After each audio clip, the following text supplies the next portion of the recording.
ની શરૂઆત કરીએ તો સુરતથી મહત્વના સમાચાર સામે આવી રહ્યા છે। સુરતમાં લીંબાત વિસ્તારમાં પૈસાની ઉઘરાણીનો મામલો સામે આવ્યો છે।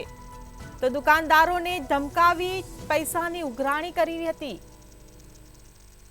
તો પોલીસે અસામાજિક તત્વોને પાઠ ભણાવ્યો।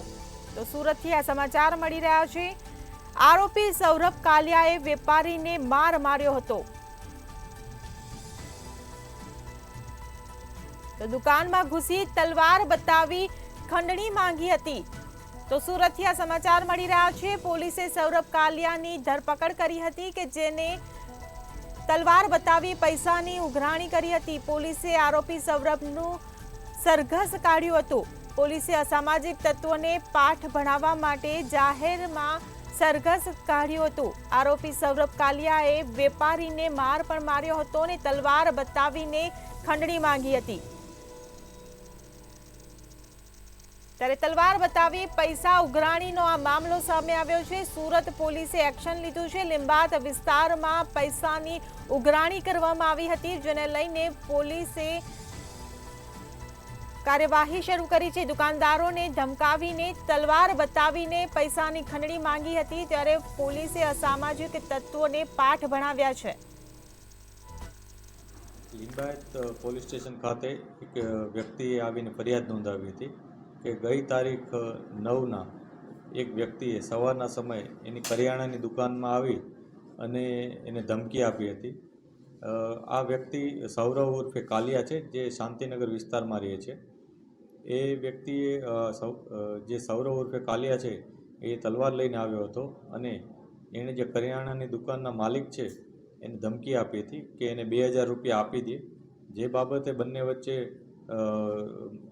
જે સૌરવે જે એને ધમકી આપી હતી, જેને કારણે જે કરિયાણાના માલિક છે દુકાનના, એણે 200 રૂપિયા સૌરવને આપ્યા હતા અને ત્યારબાદ વધારે રૂપિયાની માંગણી કરવા માટે સૌરવે એના સાથે ગાળાગાળી કરી હતી અને ધમકી પણ આપી હતી। ત્યારબાદ ત્યાંથી તેણે જે માલિક છે એના છોકરાને 3-4 થપ્પડ પણ મારી હતી અને 200 રૂપિયા લઈને જતો રહ્યો હતો અને જતાં જતાં તેઓના ઓળખીતાની એક મોપેડ જે બહાર પડેલી હતી એને નુકસાન પહોંચાડ્યું હતું।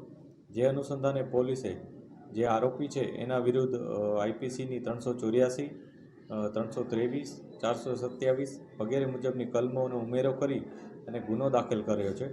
આ ઉપરાંત પોલીસે કાર્યવાહી કરી અને આરોપીની ધરપકડ પણ કરી છે। આરોપી અગાઉ પણ આ જ પ્રકારના અને ખંડણીના અને અન્ય મારામારીના ગુનાઓમાં સંડોવાયેલ હતો। અગાઉ પણ તેના વિરુદ્ધ પાસા હેઠળ કાર્યવાહી કરવામાં આવી હતી। હાલમાં આરોપી પોલીસની ગિરફ્તમાં છે। આરોપી સાથે અન્ય કોઈ લોકો સંડોવાયેલા છે કે નહીં એની પણ પોલીસ તપાસ કરી રહેલ છે। હાલ જે માહિતી છે એ મુજબ આ વ્યક્તિ અગાઉ નાના મોટા ગુનાઓ કરી અને આ પ્રકારનું વર્તન અગાઉથી કરતો આવ્યો છે, પરંતુ કોઈ જે પર્ટિક્યુલર ગેંગ જેને કહી શકાય કે જેના હેઠળ અગાઉ અમે ગુજસેટોક અને અન્ય કાર્યવાહી કરી છે, એ પ્રકારની ગેંગના કોઈ લોકો સાથે સંડોવાયેલ છે કે નહીં એની ઇન્ફોર્મેશન અમે વેરીફાઈ કરી રહ્યા છીએ।